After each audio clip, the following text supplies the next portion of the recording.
Okay, let's get this puppy rolling tonight. So everyone who's here, thank you so much for joining us. This is our first webinar of the season, and we're excited to have Karen Lasuk joining us to talk about video breakdown and specifically VLC, not to mention the importance of video. If you were at our clinic in Edmonton, we talked a lot about the importance of video for self-improvement, and as well as a method we're using for evaluators to judge our officials and help our officials improve. So we're so happy you took the time to join us tonight. A little bit about Karen Lasuk. If you don't know Karen, I'm sure most of us do, but for those who maybe haven't had a chance to meet her, she is an amazing official. So other than just being a member of ABOA and Canada West, she is an NCAA official in the United States, and just recently worked for FIBA, the 2016 Summer Olympic Games, which was amazing. So we're so fortunate to have Karen here. She is a master of video, and I'm sure she'll talk a lot about how it's benefited her refereeing career. Just a couple of quick points before I pass it over to Karen. You'll notice there is a section on your screen for handouts. This is made available. There's 5 documents there for you.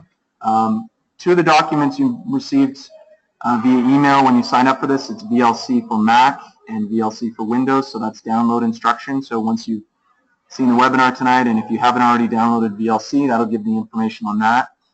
Karen's blank deep dive form, which she'll talk about, and then 2 videos that we have. It's important that you get these videos on your computer because we do have some issues with GoToWebinar and choppy video. It unfortunately is not as smooth as we would like. So Karen will use it in her presentation, but I'd like to have you have a copy of these. We'll give you time to download it and take a look when we call for it, so you actually have the visual to see what Karen's talking about. With that being said, thanks again for joining us, and I will pass it on to Karen. Hello, everyone. Good evening from lovely Seattle. Although I don't know if it's as nice as it is at home, but it's beautiful here today as well. Hopefully you can hear me fine. Hopefully the connection here is all right in my second home of the world. So, video breakdown, the wonders of VLC. There are a number of people that I know that do, well, say they watch themselves and maybe don't for lack of feeling uncomfortable looking at yourself, etc., not really sure how to navigate it, or just simply don't have the program or can't get the game film to go the way you want it to go. I will say this first of all before we get started. I know we have different avenues, different venues that we all work to get game film, but I'll say this. Carry a little flash drive, minimum 8 gigabytes with you. 16 would be even better. Fairly decent speed, doesn't have to be huge speed if you're about 16 gigabytes. Carry it with you in your bag. Ask someone who's filming at your gym. Take it to them before the game starts. Please put this on my USB so that you have it, because I'll tell you, it's difficult to take clips off of some of these sites that you go to watch yourself work. And save yourself the grief. Just put it on USB and you'll be just fine. So let's get rolling here because this will take us some time, and I know we have about 45 to maybe max hours. So why watch yourself on film? Well, I can tell you from experience, it's really the only way to actually see your positioning on the court. And until you see yourself and recognize where you should be standing, where you should not be standing, if you're too far, too deep, not angled right, you can't make the necessary adjustments if you don't see yourself. And the only way you will see yourself is on film, because you come into a locker room, you have someone say, you should have been angled at 45, or you should have been wider. It doesn't compute until you see it actually on a screen. It allows you to see the how, the why.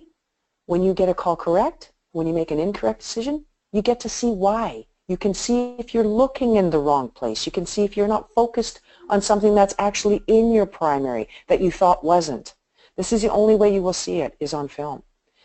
Helps you clean up some of that sloppy stuff. I tell you, when I saw myself the first time on film make a push signal, I almost barfed. It was so bad and so ugly, and I went, ooh, I got to clean that up, because I tell you, there's one thing I can own, and that's how I look on the floor. and how I present myself, how my body looks, what my body language, my signals, all that stuff, and it really truly will give you what you need to clean those up. Best way to gain muscle memory, if you see plays over and over and over, whether they're correct or incorrect, you see them over again. Watch as many times as you want. That's how you learn, so that on the floor, in the heat of the moment, bang, bang plays, you go, that's that play I saw 25, 30, 100 times. That's how you gain the muscle memory, is by film.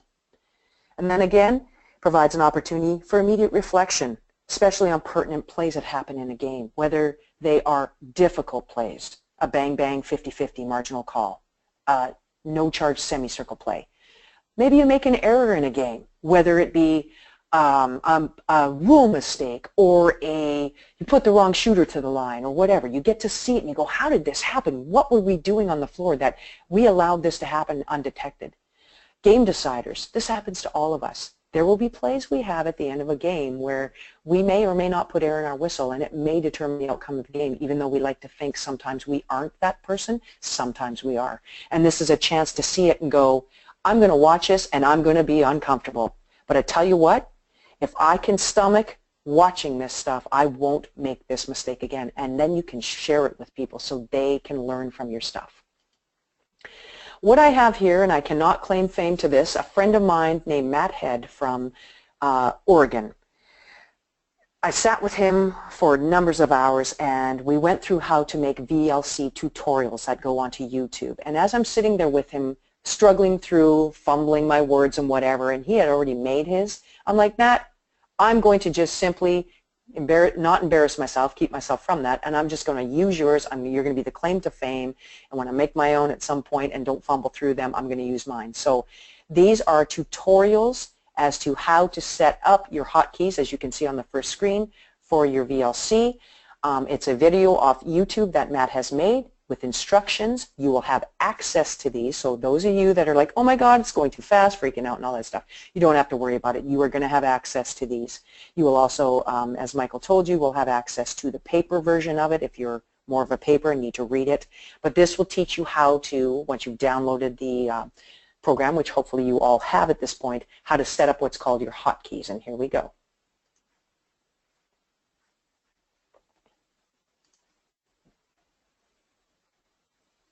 Hopefully you can hear him. VLC, preferences, on the hotkeys button, scroll until you see the jumps. This will set your hotkeys for how far you want the video to jump forward or backwards. And then you can also do this for the record hotkeys. So you just scroll until you find record. Karen, just to come in, I don't know if the audio is going to come through particularly well. We're not hearing it perhaps. Oh, really? Yeah, on the video. So we're going to provide all the links, as Karen had mentioned, to all these shortcut YouTube videos. But if you want to certainly talk to it, that would be great. Well, let me try this. Let me unplug my headset and let's see if people can hear it. Try it one more time. In VLC, click on VLC, Beautiful. select Preferences, click on the Hotkeys button, scroll until you see the jumps. This will set your hotkeys for how far you want the video to jump forward or backwards. And then you can also do this for the record hotkey, so you would just scroll until you found record. Click change on the one you want to change. Select the hotkeys you want, click OK. Click save, and you are finished. All right. Oops, there we go. So oh, sorry, you probably can't hear me very well. There we go. I got to plug myself back in there. So there is the first tutorial on how to set up what's called your hotkeys. And what I do personally, you don't have to get fancy. If you do not want to set hotkeys, I will give you a tip. You have an S, as in Sam, and an F, as in Frank, key on your keypad. If you use the S key, it's a slow key. So you want to slow down a clip. It will slow it down to 67%, I believe, at first, then down to 50, and even slower, but that slow, then you shouldn't be refereeing. Let's be honest. No, I'm just kidding. So that's one key that just automatically pretty much works, I believe. Then you have your F key, which is fast. So if you want to go fast or whatnot, then that's what you hit. You also have on your computer down arrows and side arrows. Your side arrows will should jump your clip back automatically itself, so you don't have to scroll it all the way back if you just want to go back a few seconds. And your other forward arrow should jump it forward if you would like to do it that way. So moving on. How to locate your downloaded game or made clips. So once you have figured out how to make your clips, which is usually, sorry, forgot one important key, it's called R for record. Shocking, I know. That one I believe is automatic. If not, I would suggest you go into your preferences, make your hotkeys R for record, makes it simple, S for slow, F for fast, and then I would simply, what I do is I just toggle with my forward and backwards. Your pause, your pause will be your space bar. So if you want to pause something, space bar works perfectly. Now, how do I find my clips that I've actually downloaded? They've gone somewhere in my computer. Here we go. Opening videos when VLC is not your default player. Browse to your videos.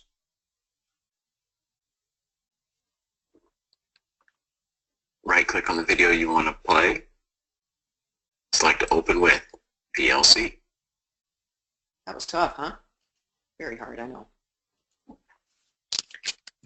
Okay, back to where we were.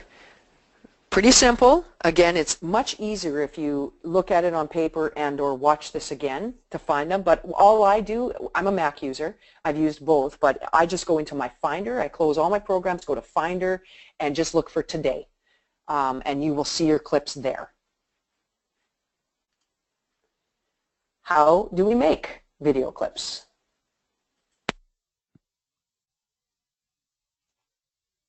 Clipping plays using VLC. Start the video, and a few seconds before you're ready to record, tap your hotkeys, and a few seconds after you are finished recording, tap your hotkeys. Otherwise, you will lose the beginning and end of the clip.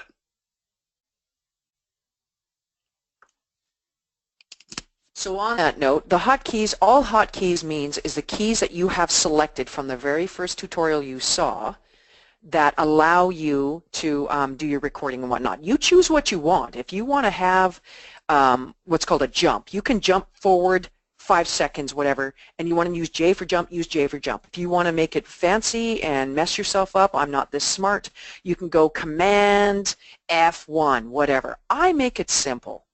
I go R for record, like I said, S for slow, F for fast, and then I use my arrows. But you can use whatever you want and make your hotkeys your very own. Now obviously there will come a time where you need to put your clips from all your games in a particular place, and this tutorial will teach you how you can put your clips in a place that you want them so they aren't just sitting on your desktop and or in your file and clogging things up.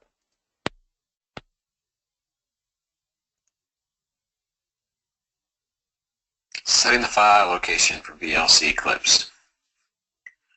Click on VLC, Preferences, Input and Codecs button, then Browse, and find the directory where you want to save your clips. Choose, Save, and close VLC and reopen it. You are finished. Now you'll, sorry, I have to keep plugging my thing back in. You'll see that those clips come up without a name. You will have to name your own clips, and for anybody that's named a file, I'm sure all of you have, you just simply click on it and you call it what you want.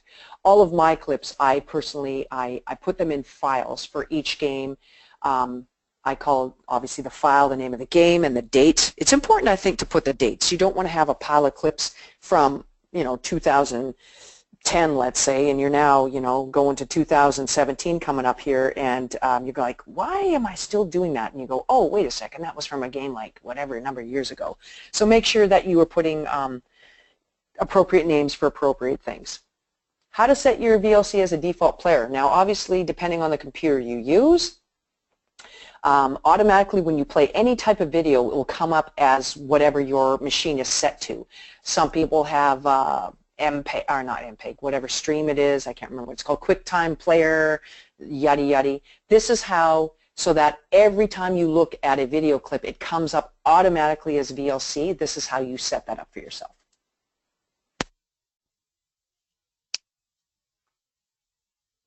Setting VLC as your default program to watch videos. Right-click on a video, click Get Info, select VLC, change all, continue, and the next time you double-click on a video, it will open in VLC.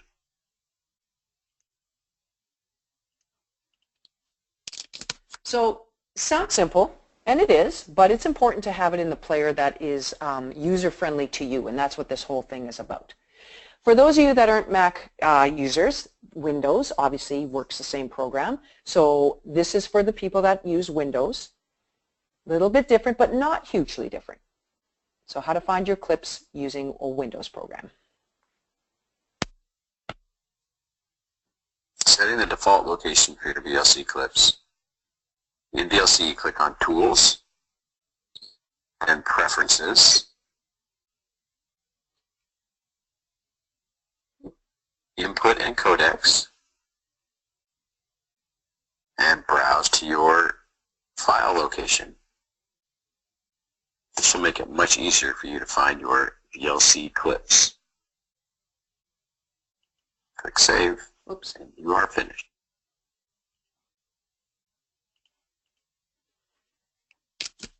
Sorry, I'll click out of there for a second. So a little bit different, but not significantly. All the stuff prior to this is the same. Your hotkeys and all that stuff, it's all the same. VLC opening automatically when playing films or clips. A little bit different than, obviously, a Mac. Here we go. Setting VLC as the default video player in Windows 10. Click on Settings, System, Default Apps, scroll until you see Video Player, click on it and choose VLC. You are finished. Karen, just a Hello. quick little notes. So for everyone on the call, if you've noticed in the chat section, I have just posted all of the links for all of the videos that Karen just discussed. So what I encourage you to do is cut and paste those links and then plug them into your YouTube player or plug them into a document that you can then refer back to. So please, before the end of the call, make sure you go in that chat section and pull those clips. Awesome. Thank you very much, Michael. All right, moving on. You received a document called a Game Deep Dive. While this is a fairly lengthy way to really truly analyze your game, depending on how much time you want to put in, let's be honest. If you really want to get after your game and really make improvements, and Michael can attest to this, he's learned how to do this himself, I know that for a fact. I learned it from a person that reffed in the same league. It could take up to, I'd say 3 hours if you want to spend 3 hours. If you want to break down just a period or a quarter, pardon me, you know, it's going to take less time. But it's really sitting down and critically analyzing your game. So as you can see from the blank game review deep dive that you have, there's a legend there, and I'm sure you all obviously can see it, you can read it. There's coding, correct, call, incorrect, and I'm sure that's very familiar to a number of you, and if it's not, then that's the jargon you should start using when, let's say, you pass clips on to a partner, if you've been the one designated on your crew to make the clips for the crew. This is the verbiage you should be using so that your partners understand it. So try to get familiar and used to it. These are the clips Michael has asked you. There's two, this one and another he's asked you to download. So at this point, Michael, I'm going to ask you, are people putting this on their desktops right now, or what's happening? Yeah, Karen, let's maybe just give everyone a chance now to go to the handout section, as we mentioned, and take an opportunity, if you haven't downloaded, well, all of the documents, but certainly download both of the MP4s And just so you'll have a chance to view this alongside Karen in case we have some choppiness on the webinar. So we'll give you a minute or two to download it, and then Karen, you can kind of get them to maybe take a look at it or pull it up as you're going ahead. You got it.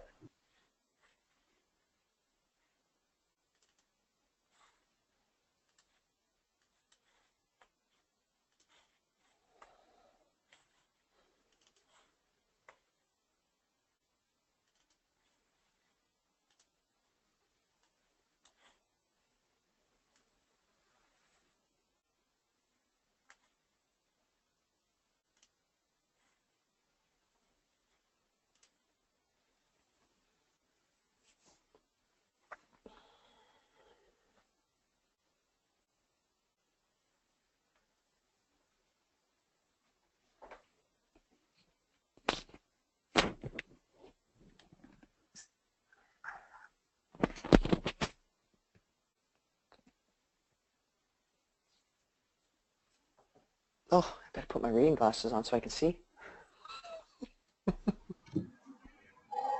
My old lady eyes, you guys. It's getting mad. You on that, Karen. You're a referee. You have perfect eyesight now until you stop. Come on. Not when I look at paper, though. Thank God I don't have to look at paper. Well, okay, there's a scorebook. Oh, boy. Yeah. They should have readers for the a little bit older referees at the table. That'd be funny, actually. All right, we should have given people enough time to download that. So. All right. Okay, so when you do a deep dive, this is a 44-second clip only. This is just a clip, but I didn't obviously want to take too terribly long, but I want to teach you a few things about what I personally look at when I do a deep dive. So I'm going to be looking at the first scenario that catches my attention, whether it be positioning or putting players on notice, or maybe a foul we've missed or a foul we've called, or whatever it happens to be. So I'm going to let it start rolling here. I wonder, I'll keep my volume on. And as you can see right away, I don't know if people can see this, me circling this or not, but right away you can see there's something of note right now. No, you can't see me circling that. Okay, at the very top you can see, you know, the tall girl kind of already taking exception to the other girl giving her a bit of a straight arm, but she's a bit of an actor, so just ignore that. But your antennas should be up for that alone. So right there, antennas are up. When we get to right about here, this is when I start looking at my deep dive. Let me just back this up a little bit. I don't know if you're with me or not, but I'm backing it up, and I stop mine at 133. So if you want to join me at 133, 134, somewhere in that range. If you're with me, great. What I would, right now I'm already thinking about rotation. Okay, we have the ball obviously towards where I am standing right now, and I've got a partner looking to rotate. So right now I'm starting to think, okay, that's one of the first things I'm looking at in my deep dive. She correctly comes back, fantastic. The ball starts going the opposite direction, but now I'm focusing on some of the action happening here. We've got a lot of action going on here. So as I'm looking at my game film, I know I'm here, I've got a competitive matchup. I look to see what my partner's doing, whether they're focusing on where they need to be focusing, and whether my center, and whether my lead is focusing where they need to be focusing. And in this particular play, you will see we've already had the tall girl in yellow at the very top, mix it up a bit with red 15. So my attention, you can see my head right now, since I do not have a competitive matchup right now with the dribbler defender. My eyes, you can see my head, have already moved down to the post, just in case. So right about here, I'm going to back it up just a touch. I want you to watch number 8 in yellow right now. See the slap away? I'm going to back it up even a bit more. I want you to just watch 15 red and 8 yellow. Just watch them for a moment. All right. So right there, that's my first cue on my deep dive.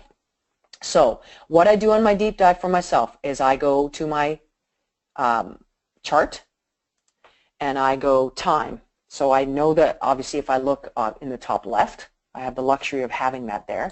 I go fourth quarter, so fourth cue, and I go 1:30. Official, initials, KL, obviously me, and PC, my buddy.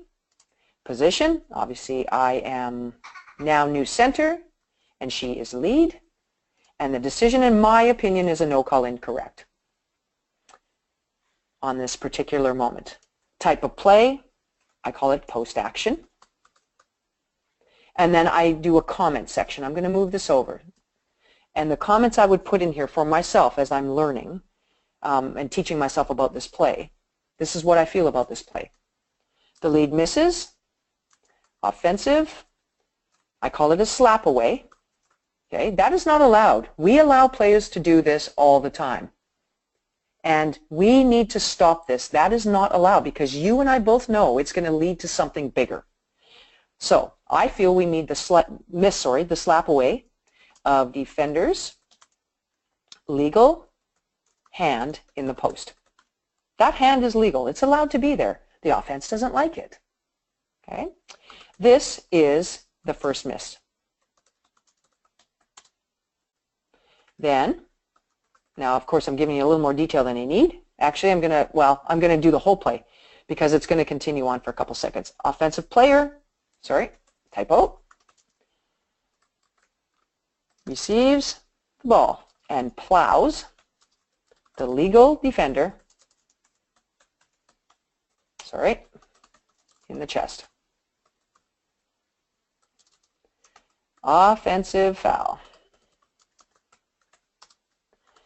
When lead does not blow, center should come in with a secondary whistle.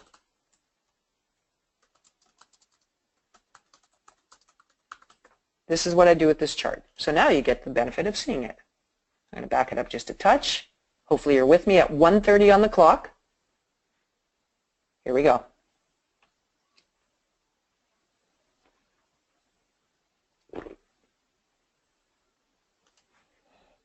That's my next thing I put in my deep dive. So I'm backing myself up to 127 right now. So hopefully you can back yours up there as well. And in my humble opinion, this is clearly a no call incorrect.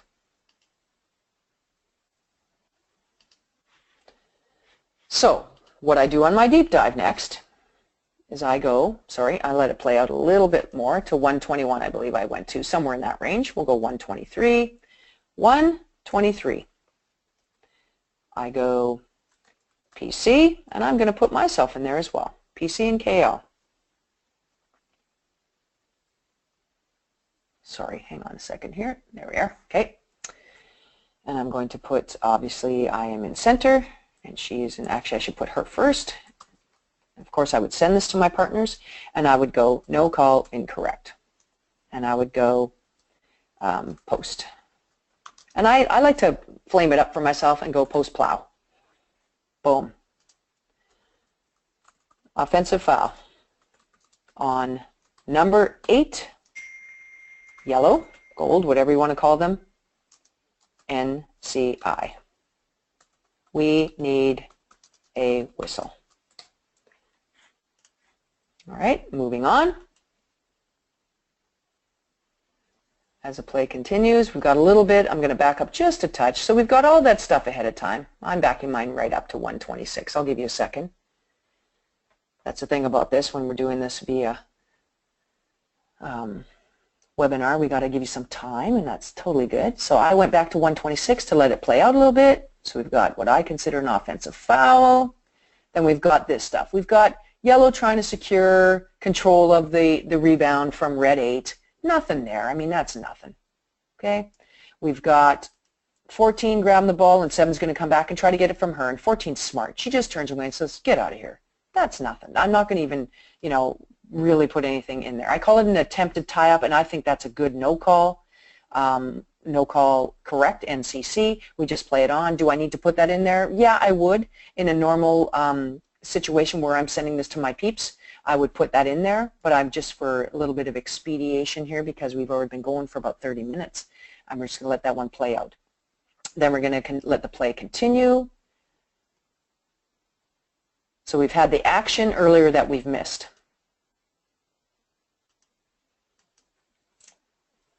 Now you can see the ball move to the mid-court and the lead has rotated over. I want you to back up to, with me please, to 1:13 on the time in the top left corner of your film, please. And I want you to take note of positions, first of all. Obviously, center, sorry, you guys can't see my cursor, pardon me. 14 has a ball. That's the center's matchup. We've got 5 red and 13, center's matchup. Center should also be able to look through to 15, whatever, because the matchup is not engaged. They're not on top of each other with the dribbler right now. So that's basically what center's looking at. We've got our lead who looks like he wants to rotate right now because the ball is clearly obviously on center side, and then he's considering rotating, which is smart and right. Then we have a trail who's focused where she should be focused, which is obviously on 15, and I can't remember the number of the other girl. I think she's 7, and then maybe taking a look at our taller girl there in yellow, number 8, who we just missed an offensive foul on, and I guarantee you everybody on the crew is thinking about that particular play. So let's let this play out a little bit. We have the lead now coming over. Lead's coming over, looking where he needs to look as he comes over, and of course the ball kicks back to center. We have the center, as you can see, rotate out to trail, and we have a trail official who has not recognized the center, or pardon me, lead has rotated and has still not recognized, and has still not recognized. We have 2 sets of eyes on this particular play for a moment. That's a problem. That goes into my deep dive. So what I do next is at 1:07 on my deep dive, I go PC, which is my partner, and I go EV, which is the lead.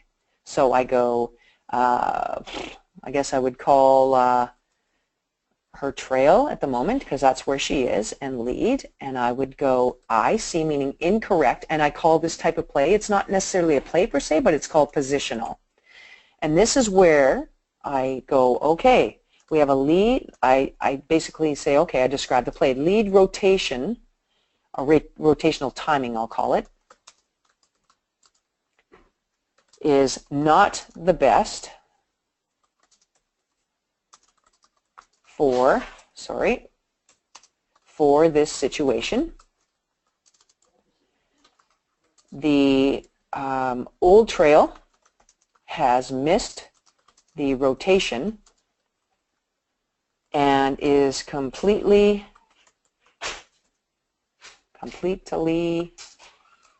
zoned in on the guard play when she should be center. Okay, so that's obviously a problem. Go back to the play, let it finish out for you. Still no idea that the lead is rotated over. Still no idea. Still no idea, still no idea. And let me tell you, that thing you just saw just now, if you've played the whole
etc., so that I'm learning from the play and I'm going to move on from it and not make this mistake again.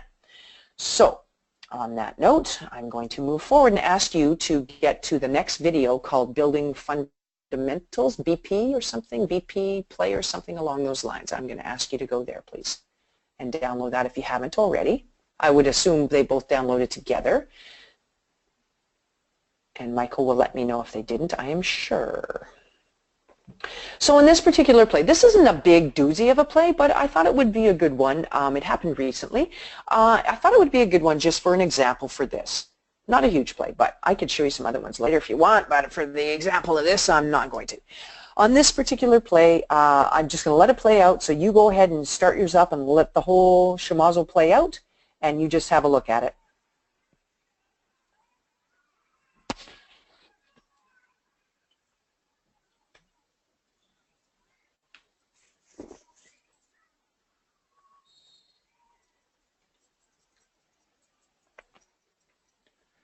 So I wouldn't classify this as what I would call a significant play, like I said, but it's a play that leads to, because we don't take care of what should have been taken care of first, it leads to a foul being called when one should not have been called.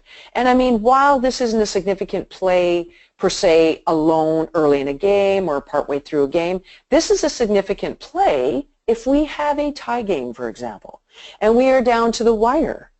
And we allow this to happen, and the end result ends up being what you see on this clip.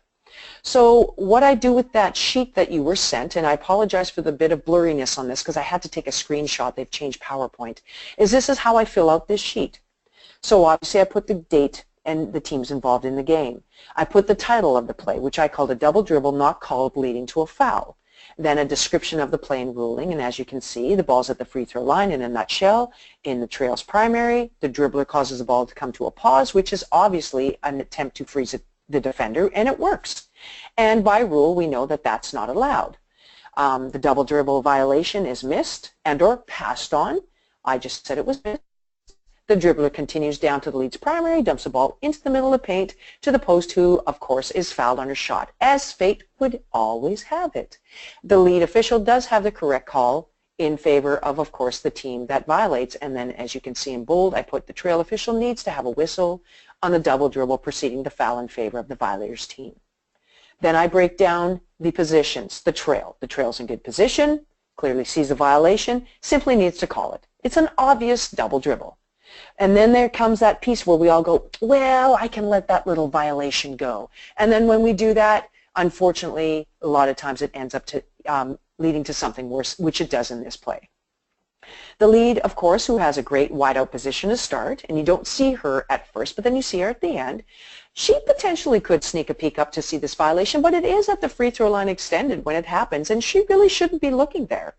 And also at the same time, she's not quite in a stationary position, so you know what? I get she doesn't see it, nor should she really be looking there. She also has engaged matchups in her primary. She's got bodies all over the place, as you can see from your clip. So you know what? That's where her focus needs to be. So this is really, truly the trail's play alone. And then we have the center, of course, who can be a helpful hand. However, as you can see in the clip, the center is on the, I've made a bit of a typo here, the center has people running not only in front of her vision, but the dribbler is on the outside of the defender, which the center official cannot see. She can't see her cause the ball to hesitate, nor is it egregious enough for her to reach that far across in front of her partners to obviously come with a call. So what I do then after that is I look up the rule and the reference, and I give the page number, the article, etc., as you can see, and I cite the ruling. And I do this for my supervisor's benefit, but I do it for myself and my partners if I so choose to send it to partners. If it was bigger than this, I would send it because I want us all to learn.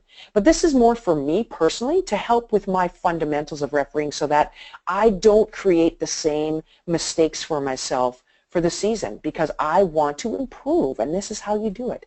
And then explanation to the coach. If the coach says, you missed a double dribble, coach, you're right, I missed a double dribble. What else can I say? I have to own up to the fact that I missed it, right? So in a nutshell, that's just an extra little piece of a little bit of game film, only on big plays, like I said. Big plays is where you want to use something like this when you need to send it into again, someone that needs to review it and give you an answer back, and just show them, hey, I'm willing to take the time to show you I'm ready to learn from this play, and I'm going to work on making sure this doesn't happen again.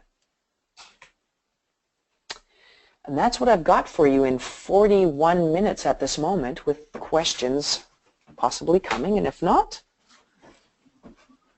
anything else I can help you with. Very good job, Karen. Just give it an extra second for any more questions. I think everyone wants, if you haven't downloaded VLC, once you do get a chance to work with it, you'll probably want to refer back to some of the handouts and certainly the awesome videos that you provided. So while if you didn't have an opportunity to download it before, certainly revert back to this presentation or back to some of those links we sent. Let me just do one last flip for any particular questions.